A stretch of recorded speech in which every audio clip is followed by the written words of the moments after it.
Good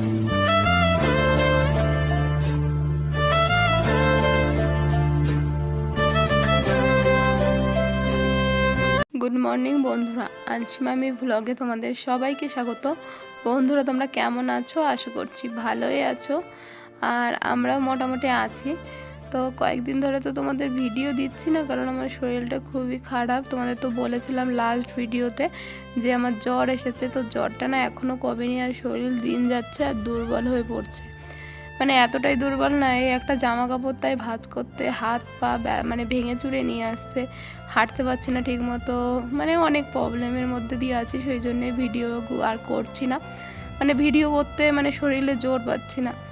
তো যাই হোক, মানে আজকেও ভিডিওটা করতাম না, দেখতেই পাচ্ছ যে বিছানাটা আমার ওঠানো হয়ে গেছে, তারপরে ঘরের আরও অনেক গোছাগুছি কমপ্লিট হয়ে গেছে। কিন্তু হঠাৎ করে না ভাবছি কি যে ভিডিওটা করি, কারণ আমার বাড়ির থেকে সবাই ফোন করে বলে যে শরীরটা খারাপ, তুই কোনো কাজ করিস না, সারাদিন শুয়ে থাক সারাদিন শুয়ে থাক। আমি ওদের বলি যে কোনো কাজ করছি না, বা কিছু কিছু কাজ আছে যেগুলো না করলে নয়, কারণ আমি এখন একা নয়, আমি একজন মা, আমার একটা বাচ্চা আছে। তো বাচ্চা নিয়ে কিছু কিছু কাজ না করলেও চলে না। তো সেই জন্য আমি ভাবছি যে আমার বাড়ির লোক, আমার বাবা মা, বাড়ির সবাই মানে আমার ভিডিও দেখে। তো সেই জন্যই আমি ভাবছি যে একটা ভিডিও করি, যে আমি এই শরীর খারাপের মধ্যে কি কি করছি না করছি, তাহলে বুঝতে পারবে। অনেক সময় বলে না যে চোখে না দেখলে না বোঝা যায় না যে তারা কেমন আছে, কী দিয়ে কী করছে না করছে। তো দেখেছিলে ঘরের মধ্যে কেমন নোংরা হচ্ছিলো, আর বাচ্চা কাচ্চা থাকলে না আমার মাম্মা এত নোংরা করে না ঘরটা, তো না ঝাড় দিলে হয়? ঘর সকালবেলায় উঠে কিছু করি না করি ঘরটা তো অন্তত ঝাড়ু দিতে হয়, বাসি বিছানা উঠাতে হয়। এমনি একা একা থাকলে সেই বাসি বিছানায় থাকলাম, ঘর ঝাড়ু দিলাম না, সে যা খুশি হয়। কিন্তু একটা বাচ্চা থাকলে কি এরকম করা যায় বলো তো? তো আমার এখন শরীরটা এতটাই খারাপ লাগছে না যে মামামকে উঁচু করতে পারছে না, মানে খুব কষ্ট হয়ে যাচ্ছে উঁচু করতে করতে।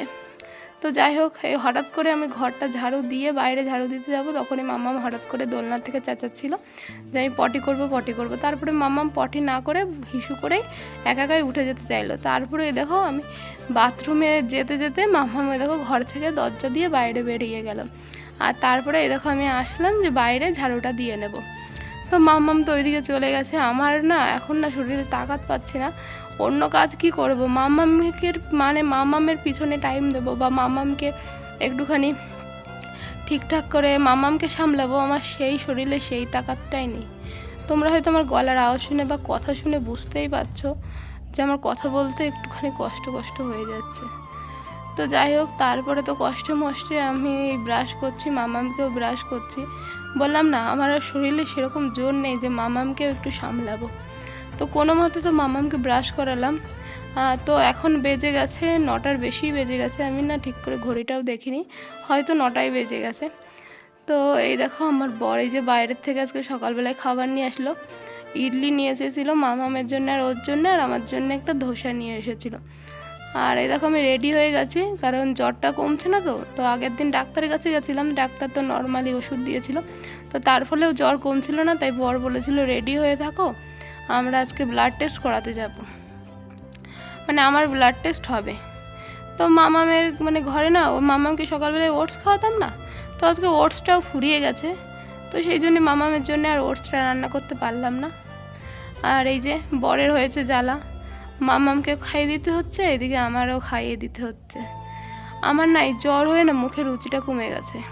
মানে প্রথম 2 দিন না মুখের রুচি ছিল, খেতে ইচ্ছা করছিল, কিন্তু তারপরে 2 দিন 3 দিন ওষুধ খেতে শরীরটা মনে হচ্ছে এমন ঝাঁঝরা হয়ে গেছে, মুখে রুচিই নেই, মনে চাচ্ছে না যে দুটো মুখে দিই। তো সেই জন্যে বর জোর করে যেইটুকু খাওয়াই সেইটুকুই খাচ্ছি। তারপরে একটুখানি খেয়ে তারপরে আর খেতে ইচ্ছা করছে না। তো বরকে বলছি যে আমি আর খাবো না। তো তারপরে বর বলল ঠিক আছে তাহলে উঠে যাও। তো আমি তো আর এরকম করে উঠে যেতে পারি না, আমার বর সকাল থেকে রাত পর্যন্ত কত খাটে। তারপরে এই যে আমি একটুখানি নোংরা একটুখানি গুছিয়ে টেবিলটা গুছিয়ে নিচ্ছিলাম, আর ওইদিকে বর মাম্মামকে খাওয়াচ্ছিল একটু ফোন দেখিয়ে। তো তারপরে তোমাদের দেখাচ্ছি যে আমি ওই যে আগের দিন ওষুধ মানে ডাক্তারের কাছে গেছিলাম। তো এই যে আমার মাম্মাম সেই প্রেসক্রিপশনের এখানটায় ছিঁড়ে দিয়েছে, আর ওই যে মানে আমার শরীরটা এত কমজোরি লাগছে। এমনিই জানো তো আমার প্রেশারটা খুব লো, মানে বরাবরই আমার প্রেশারটা লো, কিন্তু এই দেখো বিপিটা দেখো 90/60 হয়ে গেছে। এতটাই মানে প্রেশার লো, তো সেই জন্যে আমি আরও মানে এত কষ্ট হয়ে যাচ্ছে হাঁটতে উঠতে বসতে, খুব কষ্ট হয়ে যাচ্ছে। মামামকে মানে মামামের উপর যে জোর খাটাবো, মামাম তো দুষ্টুমি করে এদিক ওদিক চলে যেতে চায়। মামামকে হাত ধরে টেনে যে জোর খাটিয়ে আমি যে কোনো কাজ করব, সেই কাজটা করতে পারছি না। তো দেখো এতদিন ধরে এই ওষুধ এত ওষুধ খেয়েছি না, শরীরটা সত্যিই পুরো ওষুধ খেতে খেতে ঝাঁঝরা হয়ে গেছে। তো এখন না শরীরটা এতটাই কমজোরি হয়ে গেছে না, আমি যে একটুখানি সবজি টবজি কাটবো বা পেঁয়াজ কুচোবো বা এই ছুরিটা দিয়ে বা একটু আলু ছুলবো, তো শরীরে না সেই জোরটাও নেই। তো আমার বর খেয়ে দিয়ে মামামকে নিয়ে হাত মুখ ধুয়ে ঘরে চলে গেছে। তো এই একটা থালা, আমি এই একটা থালা কি করে রেখে দিই তোমরা বলো তো? আমি টেবিল মুছে টুছে এই একটা থালা ধুয়ে রাখছি। এবার এইটুকু কাজও কি করে না করে পারি বলো তো? এই ছোট্ট এইটুকু কাজ আমার সংসার। আর কি বলো তো, সংসারের মেইন হলো মানে ঘরের বউ, সে যদি অসুস্থ হয়ে যায় না, তাহলে পুরো সংসারটাই বলতে পারো অচল হয়ে যায়। যেমন আমাদের এই কয়দিন ধরে না আছে ঠিকমতো খাওয়া, না আছে ঠিকমতো ঘুম। আমার শরীর খারাপের জন্য সারাদিন শুয়ে রয়েছে, কিন্তু ঘুম কিন্তু আসছে না। আর আমার বরের তো এই রাত্রে একটু ঘুম, তাও রাত্রে আমি জ্বালাই। তো যাই হোক, এই যে বর তো মামামকে জামা টামা পরিয়ে দিল, আর মামামকে আমি আর একটু রেডি করে দিচ্ছি। আর এইদিকে আমার বর ওই মামামকে ডাইভার্ট করার জন্য, মানে চুল বাঁধতে গেলেও মামাম বিরক্ত করে, তো সেই জন্যে মামামেকে খেলছিল। আর খেলতে খেলতে এমন কিছু কথা বলছিল যে আমার শরীর খারাপের মধ্যেও আমার মুখে দেখো কি পরিমাণে হাসি। আমার বর বলছিল, মানে মামামকে খেলতে খেলতে মামার হাত দেখছিল, দেখে বলছে, মাম্মাম তোমার হাত আর আমার হাত তো পুরো সেম টু সেম এক, তোমার হাতের রেখা আমার হাতের রেখা পুরো সেম টু সেম এক। কি করে সম্ভব? এটা ভগবান কি করে বানিয়েছে যে আমার হাত আর তোমার হাতের রেখা এক, চুল এক, পুরো জেরক্স কপি। তো এইসব বলছিল। তো তারপরে মামামকে রেডি করে দিয়ে একবারে ঘর থেকে বেরোলাম, বেরিয়ে বর গাড়ি বুক করলো, গাড়ি বুক করে দোকানে গেলাম, দোকানে গিয়ে দাঁড়ালাম। তারপরে এই যে গাড়ি আসলো, গাড়ি এসে এই যে গাড়িতে উঠে পড়েছি, অটোতে উঠে পড়েছি। ওই যে যাব ব্লাড টেস্ট করাতে হসপিটালে, যেই হসপিটালে গেছিলাম ডাক্তার দেখাতে, তো সেই হসপিটালেই যাব। আর জানো না দোকানে গিয়ে কি ঝামেলা শুরু হয়েছিল। আমার বর তো রীতিমতো রেগে গেছে, মানে দোকানে তো এখন কেউই নেই সেরকম, দুটো ছেলে রয়েছে কর্মচারী আর আমার বর। তো যারা দুজন রয়েছে ওরা দুজন তো এক্সপার্ট না, তোমাদের তো আগেই বলেছি। তো সেই জন্যে না একটু অসুবিধা হয়ে যাচ্ছে। বর দোকানে গেছে, এদিকে অটো এসে দাঁড়িয়ে রয়েছে, আর ফোনে উবেরে বুক করা অটো, ওই অটো এসে তো বেশিক্ষণ দাঁড়াবেও না। তো যাই হোক, আর মানে দোকানে কাস্টমার একের পর এক এসেই যাচ্ছে, আমার বর বেরোতেও পারছে না দোকান থেকে। তো এরকম অবস্থায় না মানে আমার বরের মাথাটা একটুখানি গরম হয়ে গেছে যে কি করব না করব। আবার এদিকে আমার মুখ দেখছে, আমার শরীরটা এরকম দিনের পর দিন খারাপ হতেই চলেছে। তো সেই জন্য মাথায় নানা রকম টেনশান এইসব নিয়ে একটুখানি দোকানের একজনের উপর, মানে কর্মচারী দুজন আছে, তো একজনের উপর একটুখানি চেল্লামিল্লি করে ফেলেছিল। তো তারপরে আমি আবার বরকে বোঝালাম যে এরকম করে কী লাভ, মানে তোমার টেনশান হচ্ছে আমি বুঝতে পারছি, কিন্তু এরকম করে তো কোনো সলিউশন না। ওর খারাপ লাগলো, ও রাগ করলো। যাই হোক, ঠান্ডা মাথায় ঠান্ডাভাবে সব কিছু করাই তো ভালো। তো ওই যেই ছেলেটাকে আমার বর বকেছিল, ওকেও একটুখানি বোঝালাম, দেখ কিছু মনে করিস না, আমার এরকম শরীর খারাপ এই হচ্ছে, তো সেই জন্যে ও একটুখানি মানে মাথায় হয়তো কাজ করছে না।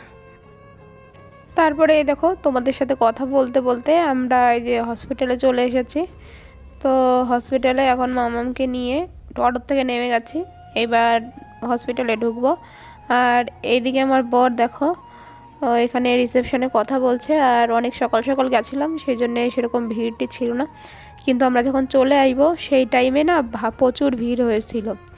তো আমাদের তো আগের দিন অ্যাপয়েন্টমেন্ট নেওয়া ছিল, তো সেই জন্য আর অ্যাপয়েন্টমেন্ট নেওয়ার ঝামেলা টামেলা ছিল না। ডাক্তারের কাছে গেলাম, ডাক্তার ব্লাড টেস্ট লিখে দিল, ব্লাড দিয়ে এই যে এখানে এসে বসে রয়েছি। তো এই দেখো আমার মামাম হসপিটালে এসেও কি দুষ্টুমি করছে, একবার এইটা ধরছে, একবার ওইটা ধরছে, একবার ওইখানে উঠছে, একবার ওইখানে উঠছে, মানে দুষ্টুমির মাস্টার। এত দুষ্টুমি করছে না, তারপরে এইখানে মানে সব সিস্টারগুলো আমার মামামকে, আর মানে আমাদের বললো যে উপরে গিয়ে বসো, কারণ নিচে এত লোকজন আসছে, এত ভিড়, আর সেরকম একটা জায়গাও তো ছিল না মানে এই হসপিটালটাই। তো সেই জন্যে আমাদের উপরে গিয়ে বসতে বলছিল, কিন্তু আমার না আর মানে জোর পাচ্ছিলাম যে আমি সিঁড়ি ভেঙে গিয়ে উপরে উঠবো। সেই জন্যে মামাম আর বর গিয়ে উপরে বসেছিল। তো মামাম কি আর এক জায়গায় থাকার মানুষ? তারপরে মামাম আবার ওর বাবার সাথে নিচে চলে আসলো। তারপরে আমাদের রিপোর্ট দিল। তো তারপরে অনেক ওষুধ টষুধ অনেক কিছু দিল ডাক্তার দেখে টেকে। আর এখন আমাকে হাতে চ্যানেল করে দেবে, চ্যানেল করে স্লাইন দেবে, অনেকগুলো ইঞ্জেকশন দিয়েছে, 6-7টা মতো ইঞ্জেকশন দিয়েছে। তারপরে ওই স্যালাইনটা দেবে। তো রিপোর্টে কি বলেছে না বলেছে সব আমি তোমাদের সাথে বাড়ি গিয়ে শেয়ার করছি। তো এই দেখো আমার মামা আর বর এখানে দাঁড়িয়ে আছে। তো আমাদের অনেকক্ষণ লেগে গেছিলো, এই যে হাতে চ্যানেল করে দিয়েছে দেখো, আর আমার স্যালাইন চলছে। তো আমি প্রথমে ভেবেছিলাম আমাকে মনে হয় স্যালাইন দিয়েছে, তো কিন্তু স্যালাইন দেয়নি, ওইটা প্যারাসিটামল ছিল, মানে প্যারাসিটামল একেবারে লিকুইড হিসাবে দিয়েছিল। তো তারপরে অনেকক্ষণ টাইম লেগেছিলো, কারণ প্রথমে প্যারাসিটামল দিয়েছিল, ওই যে দেখো, তো চলছে, তারপরে দিয়েছিল স্যালাইন। তো এই করে করে অনেকটা টাইম চলে গেছে, অনেকটা টাইম আমাদের হসপিটালে থাকতে হয়েছিল। হসপিটালে ভর্তি হতে হয়নি, কারণ ডাক্তার বলেছিল যে ভর্তি হতে হবে না, ওই যেতে হবে, মানে এখন আমাকে যে ওই ইঞ্জেকশনগুলো দিয়ে দিল, আবার সন্ধ্যার দিকে একবার হসপিটালে যেতে হবে, আবার মানে প্রতিদিন সকাল সন্ধ্যা করে যেতে হবে 3 দিন। তো যাই হোক, এই যে বাড়িতে চলে এসেছি দেখতে পাচ্ছ। তো এখন তো রান্নাবান্না করতে হবে, কারণ কিছু তো আমাকেও কিছু খেতে হবে, আর আমার মেয়েকেও তো কিছু খাওয়াতে হবে। এবার আমার বর বলছিল রান্না করার টাইম নেই, রান্নাবান্না করা হবে না, তো বাইরের থেকে খাবার খাওয়া হবে। আর আমার এরকম শরীর খারাপ, বাইরের থেকে আমার খাবার খাওয়া তো উচিত না। আর এইখানকার বাইরের খাবার তোমাদের তো বলেছি যে আমি খেতেই পারি না। তো বরকে বললাম যে তুমি আমাকে একটুখানি মানে গুছিয়ে দাও, সবজি টবজি এটা ওটা কেটে দাও, কারণ আমি বলছি না আমার কাটাকুটিতে জোর পাচ্ছি না। কালকে অনেক কষ্ট করে, জানো তো, দিনের বেলায় অনেক কষ্ট করে শুধু আলু সিদ্ধ ভাত রান্না করে রেখেছিলাম, অনেক কষ্ট করে, আলুটা ছুলতেই পারছিলাম না, মানে শরীরে এতটাই জোর নেই। তো বরকে বললাম একটুখানি তুমি একটু গোছাগুছি করে দাও, কারণ বরের টাইম নেই, বর রান্না করবে কি করে। তো সেই জন্যে আমি বললাম গোছাগুছি করে দাও, আমি কষ্ট মষ্টে রান্না করছি। তো আমি এই যে রান্না করছি, ভাবলাম কি চাল ডাল দিয়ে একটুখানি খিচুড়ি মতো রান্না করি। মুসুরির ডালে প্রোটিন আছে, ভালোই হবে। আর মাম্মাম না বাড়ি এসে ঘুমিয়ে পড়েছে। তো যাই হোক, আর সেই সমস্যা তো মানে ভুগেই যাচ্ছে এখনও পর্যন্ত। ওই আমার রান্নাঘরের পাশের যে সমস্যাটা, ওইখানে এখনও কাজ চলছে। আর এতটা প্রবলেমে আছি না যে মানে আমাদের বেসিন বাথরুম সব কিছু ইউজ করতে বারণ করে দিয়েছে, মানে ওইখানে কাজ হচ্ছে, মানে বেসিনে বা বাথরুমে যদি জল ইউজ করি তো সেই জলটা ওইখানে চলে যাচ্ছে, ওই কাজের ওইখানে। তো ওইখানে অসুবিধা হচ্ছে, হয়তো ঢালাই কিছু একটা হচ্ছে। তো এই মানে এখনও এই সমস্যা। তো সেই জন্যে না বেসিন মানে রান্নার মানে এক হাতে, আরও এখন এক হাত হয়ে গেছে, কারণ এক হাতে তো চ্যানেল রয়েছে। তো সেই জন্য খুব অসুবিধার মধ্যে আছি। তো যাই হোক, দেখো দেখতে দেখতে রান্নাটা আমার হয়ে গেছে। আর এদিকে ডিম সিদ্ধ দিয়েছি, কারণ আমার একটা কাকা ফোন করে বলল যে আমার মানে যেরকম হয়েছে না, তো প্রোটিন বেশি খেতে, তো ঘরে ডিম থাকলে ডিম সিদ্ধ করে খেতে বলল। তো ভাবলাম তাড়াতাড়ি করে ডিম সিদ্ধ করে দিই, ভালো হবে, ডিম সিদ্ধটা খেয়ে নেব, একটু বল পাবো। তো যাই হোক, দেখো দেখতে দেখতে 2:30 বাজতে গেল। সেই সকালবেলায় একটুখানি ধোসা খেয়েছিলাম, মুখে রুচি নেই, খেতে ইচ্ছা করছে না, শরীরটা কমজোর হয়ে গেছে, খুব খারাপ লাগছিল, মানে এতটা দুর্বল লাগছিল, মাথা ঘুরছিল, খুব খারাপ লাগছিল, খুব কষ্ট হচ্ছিল, আর খুব কান্না পাচ্ছিল। যদিও মামাম ঘুমাচ্ছে তো সেই জন্য একটু শান্তি, আর মামাম যদি না ঘুমাতো, মামাম যদি থাকতো না, তাহলে তো আরও কষ্ট ছিল আমার কপালে। তো যাই হোক, খুব কষ্ট হচ্ছিল, খুব কান্না পাচ্ছিল। বরকে অনেক বলে ফোন করে বরকে ডাকলাম যে খুব খিদে পেয়েছে, খুব কষ্ট হচ্ছে। তো যাই হোক, বর এসে নিজেও খেলো, আমাকেও কটা খাইয়ে দিয়ে চলে গেল। আর ইতিমধ্যে মাম্মামও ঘুম থেকে উঠে গেছে, দেখো মাম্মামকে দেখো দোলনায় দোল দিচ্ছি। আর এদিকে আমি ডাইনিং টেবিলটা পরিষ্কার করে নিচ্ছি, আমার বর চলে গেছে দোকানে। তো ডাইনিং টেবিলটাই যায় ক্লিন করে টোরে। মামামও তো সেই সকালবেলা ইডলি খেয়েছে, তারপরে তো এসে ঘুমিয়ে গেল, ওরও আর কিছু খাওয়া হয়নি। তো এই কয়দিন ধরে না মানে আমি ঠিকমতো খেতে পাচ্ছি না পাচ্ছি সেটা বড় না, আমি ভাবছি কি আমি তো দুর্বল হয়ে গেছি, আমার তো শরীর খারাপ, এখন আমার মামামের যদি কিছু হয়ে যায়, মামাম যদি না খেতে খেতে দুর্বল হয়ে যায় তাহলে মামামেরও তো ধরিয়ে যাবে। সেই জন্যে না, মানে আমি যেরকম থাকি যা করি, মামামকে ঠিক টাইম মতো খাওয়াচ্ছি। কালকে এই টাইমের মধ্যে না মামামকে 3বার খাওয়ানো হয়ে গেছে। তো যাই হোক, এই যে কি কাজ, মানে কাজ করবো না বলে চুপ করে বসে তো থাকা যায় না। যে রান্নাঘরটা তো অন্তত একটুখানি রান্না করেছি পড়েছে যেগুলো, সেগুলো তো একটু মুছে টুছে একটু পরিষ্কার করতে হবে, কারণ কেমন নোংরা নোংরা হয়ে রয়েছে। তো আমি না এগুলো না করে পারি না, কি করব বলো, এরকম করা অভ্যাস। এই রান্নাঘর রান্নার পর এরকম যদি থাকে, মানে আমি দেখতে পারি না সেইগুলো। তো যাই হোক, রান্নাঘরটা একটুখানি ক্লিন করে রাখছিলাম। আর ওই দেখো এইদিকে থালা বাসনগুলো রেখে দিয়েছি, কারণ মানে বেসিনে জলও আসছে না, আর জল ফেলা তো বারণ, তো যখন জল আসবে তখন ধোবো। তারপরে দেখো আমি হাতটা ধুয়ে নিচ্ছি, এখন মামামকে খাওয়াবো। আর এই দেখো, এই যে টিভি চালিয়ে দিয়েছি, মামামকে দিয়ে খাওয়ানোর ব্যবস্থা মানে চেষ্টা করছি। কিন্তু মামাম না এত দুষ্ট হয়েছে, তোমাদের তো বলেছি, বাড়ির থেকে আসার পরে মামাম না মুখের মধ্যে ভাত নিয়ে বসে থাকা, খেতেই চায় না। মানে একটা মানে দুষ্টুমির একটা মাস্টার হয়ে গেছে, মানে মুখের মধ্যে ভাত নিয়ে সময়ের পর সময় বসে থাকছে, কিন্তু খাচ্ছেই না। তো তারপরে মামামকে খাওয়াতে খাওয়াতে বর আবার এসেছে আমাকে ওষুধ খাওয়ানোর জন্যে। আর কি বলো তো, মামাম যদি বাইরে একটুখানি ঘুরে বেরিয়ে খাওয়াই, তাহলে আবার একটু খেয়ে নেয়, খেলাধুলো করতে করতে, দৌড়াদৌড়ি করতে করতে। এই কয়দিন ধরে আমি সেরকমই করেছি, কিন্তু আজকে না মানে শরীরে আর বল পাচ্ছি না, কারণ এমনি শরীরটা দিন দিন দুর্বল হয়ে যাচ্ছে। তারপরে আবার হসপিটালে গিয়ে এত ওষুধ পড়েছে, তারপরে খেতে খেতে এত লেট হয়ে গেল, তো শরীরে না আর পাচ্ছি না যে মামামকে বাইরে নিয়ে গিয়ে খাওয়াবো। তারপরে বর বললো যে ঠিক আছে, আমি তাহলে বাকিটা মামামকে খাইয়ে দিচ্ছি, তুমি গিয়ে শুয়ে পড়ো। তারপরে তো দেখতেই পাচ্ছ আমি এই যে বিছানায় গিয়ে শুয়ে পড়লাম। আর কি হয়েছে বলো তো, মানে জ্বরের ওষুধ খেলে, প্যারাসিটামল খেলে ঘাম দিয়ে জ্বর পড়ে যাবে তো, কিন্তু আমার না ঘামছেই না, জ্বর পড়ছেই না, আর মানে সবসময় শীত শীত লেগেই রয়েছে। তো তোমাদের তো দেখানো হলো না আমার ব্লাড টেস্টের রিপোর্টটা, তো এই দেখো দেখে নাও, আমার হিমোগ্লোবিনটা কমে গেছে, আর ডাব্লিউবিসিটা কমে গেছে, প্লেটলেট কমে গেছে। তো ডাক্তার সাজেস্ট করেছে যে আমার টাইফয়েড হয়েছে, আর ডেঙ্গুর লক্ষণ এরকম কিছু একটা সন্দেহ করেছে, কিন্তু ডেঙ্গু টেস্ট এখনও করেনি। তো আজকের দিনটা দেখবে, কারণ বিকেলে আবার তো ইঞ্জেকশন দিতে যেতে হবে। তো আজকে যদি কোনো সেরকম পরিবর্তন না বোঝে, তো তারপরে কালকে সকালে যখন যাব আবার ইঞ্জেকশন নিতে, তো তখন আবার ডেঙ্গুর টেস্টটা করাবে। তো এই হলো বলেছে। তো এই পর্যন্তই আপডেট ছিল। তারপরে আমি তো শুয়েছিলাম, আর মামামকে ওর বাবা খাইয়ে দাইয়ে দিয়ে গেল আমার কাছে। আর খেয়ে দিয়ে এসেও মাম্মামের ওই যে একটা নেশা যে ব্রেস্ট ফিডিং করবে, তো আমি তো খেতে পাচ্ছি না খুব একটা, যেটুকু খাচ্ছি। এখন তো মানে ঘরে কোনো কাজ বাজ নেই, সারাদিন শুয়ে রয়েছি, আর যেহেতু শুয়ে রয়েছি মাম্মাম সবসময় আমার কাছেই রয়েছে, আর সারাদিন ধরে ব্রেস্ট ফিডিং করছে। আমি জোরটা পাবো কোথায়, কারণ যেইটুকু খাচ্ছি সেইটুকু ব্রেস্ট ফিডিংয়ের মাধ্যমে মাম্মামের চলে যাচ্ছে। তো সেই জন্যই আমার মানে কমজোরি হয়ে যাচ্ছি, ইমিউনিটি কমে যাচ্ছে, পাচ্ছি না, আর মানে খুব কষ্ট হচ্ছে, খুব কমজোরি লাগছে। আর যাই হোক, আজকে যে রিপোর্টটা দিয়েছে ডেঙ্গুর ভাব, তারপরে টাইফয়েড হয়েছে, এটা শুনে না মামামকে ব্রেস্ট ফিডিং করাতে চাইছিলাম না, কিন্তু বর বললো না কিছু হবে না, তুমি ব্রেস্ট ফিডিং করাও, কোনো অসুবিধা নেই। আর আমি যে একটু রেস্ট নেব, একটু ঘুমাবো, তারও তো উপায় নেই। মামাম দুধ খায় ঘন্টার পর ঘন্টা, তারপরে আবার একটুখানি দুষ্টুমি করে, দেখো কি করছে, জামা টামা একা একা খুলে ফেলছে। মানে ওকে এরকম করে রেখে তো আমি ঘরে একা একা ঘুমাতেও পারি না। ঘুমালে তো শরীরটা একটুখানি তাও কমজোরিটা কাটে, সারাদিনে আমি একটু ঘুমাতেও পারি না।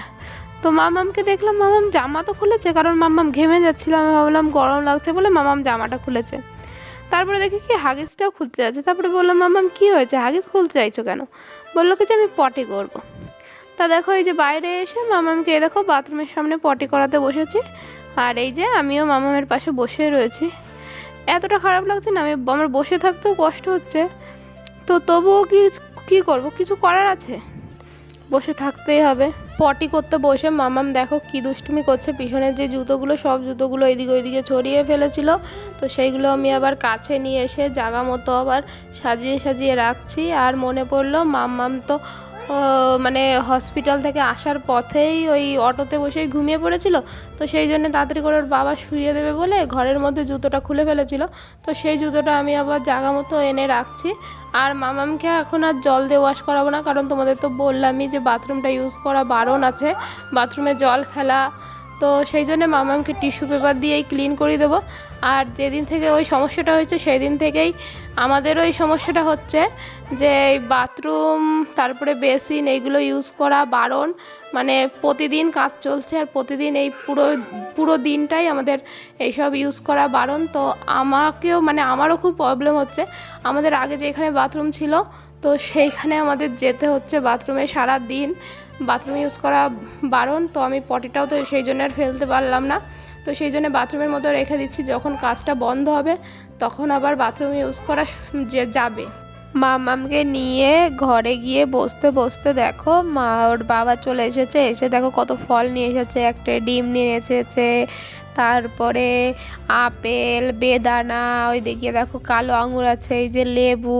তো এইসব জিনিস নিয়ে এসেছে। তোমরা তো এমনিই জানো আমি ফল খেতে পছন্দ করি না। তারপরে আবার ওই যে কালো আঙুর দেখছো, ওই কালো আঙুর তো আমি জীবনে কোনো দিন খাই না, কী করে যে খাবো ভগবানই জানে। তারপরে বর আমাকে বলল যে রেডি হয়ে বসো, আমিও রেডি হয়ে চলে আসলাম। আর আমাকে একটা ওই মানে বেদানা ছাড়িয়ে দিল, সেই বেদানাটা খাচ্ছি।